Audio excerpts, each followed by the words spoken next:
어벤져스 엔드게임을 마지막으로 영원한 이별을 고할 것만 같던 토니 스타크, 우리의 영원한 아이언맨 로다주가 2020년에 개봉하는 신작 닥터 두리틀의 여행으로 돌아옵니다.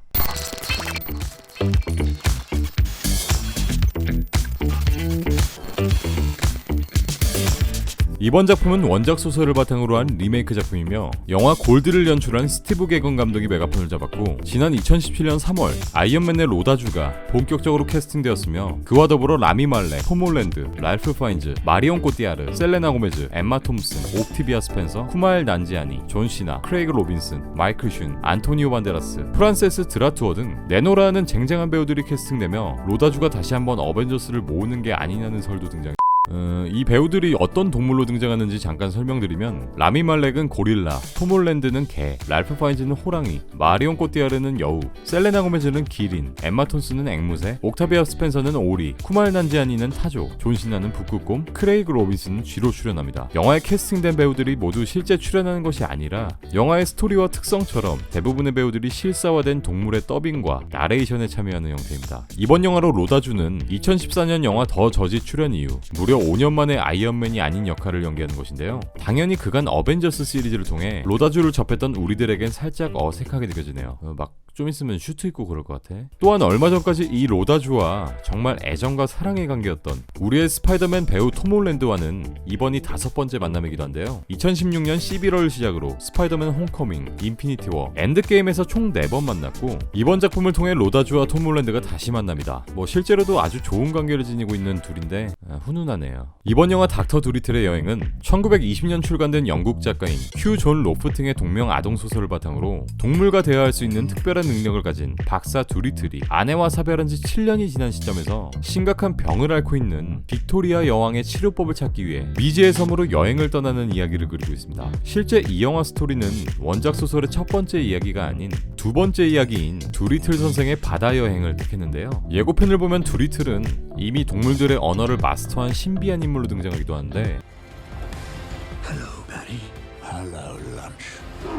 사실 이 영화에서 소설의 첫 번째 이야기를 생략한 이유가 인종차별의 이슈를 불러일으킬 수 있는 민감한 내용이 등장하기 때문입니다. 첫 번째 이야기에서 두리틀 선생은 아프리카 원숭이들이 전염병으로 죽어간다는 소식을 듣고 아프리카를 찾아가는데, 이때 원숭이 나라로 가는 길목에 위치한 흑인 왕국에서 이전에 방문한 백인들의 악행을 떠올려 이 흑인들이 두리틀을 감금하였고, 이후 왕국의 흑인 왕자가 자신의 피부를 하얗게 만들어 달라는 등 자칫하면 백인 우월주의로 오해할 수 있을 만한 내용들이 대거 등장합니다.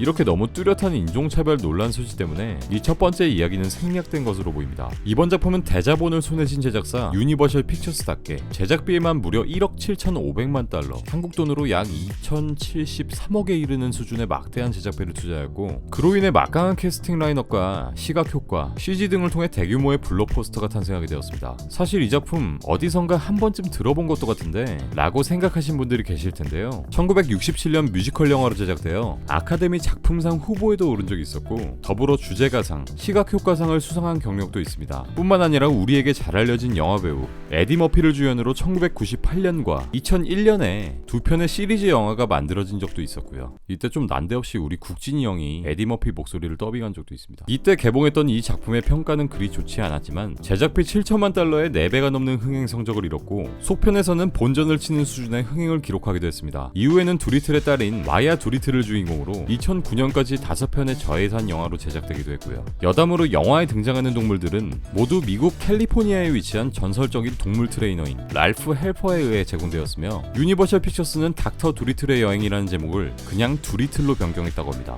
두리틀은 개봉일자가 거듭 연기되는 일들도 벌어졌는데, 첫 개봉일은 2019년 4월 12월로 발표되었다가 다시 2019년 5월 24일, 그리고 약 1년 가까이나 연기된 2020년 1월 17일 끝으로 최종 개봉일자가 확정되었습니다. 이렇게 거의 1년 가까이 개봉일이 연기된 이유는 바로 재촬영의 이슈 때문인데, 이번 작품의 연출을 맡은 스티븐 갤거는 그간 트래픽이나 시리아나와 같은 드라마 장르에 능통했던 감독으로 사실상 이런 대규모 블록버스터 영화 연출은 처음이기도 했고, 때문에 시각 효과에 많은 부분을 쏟아부어야 하는 작품이 오히려 시각효과에서 미흡한 모습들을 보였다고 하네요. 예를 들면 주인공 두리틀이 이렇게 많은 동물들과 대화를 하는데 근데 그 동물들이 존나 병신 같으면은 영화 볼맛이 안 나겠죠? 이러한 이유들로 재촬영이 불가피했고 이후 닌자 터틀, 타이탄의 분노 등의 연출을 맡으며 블록버스터를 전문으로 한 조나단 리브스만 감독과 레고 무비, 레고 배트맨 무비의 연출을 맡으며 탁월한 비주얼 감각을 보였던 크리스 맥케이 감독이 스티븐 개건 감독을 열심히 도왔다고 하네요. 이렇게 총 21일 동안 재촬영이 진행되었고 끝끝내 우리는 내년 초에 이 영화를 볼 수 있게 되었습니다.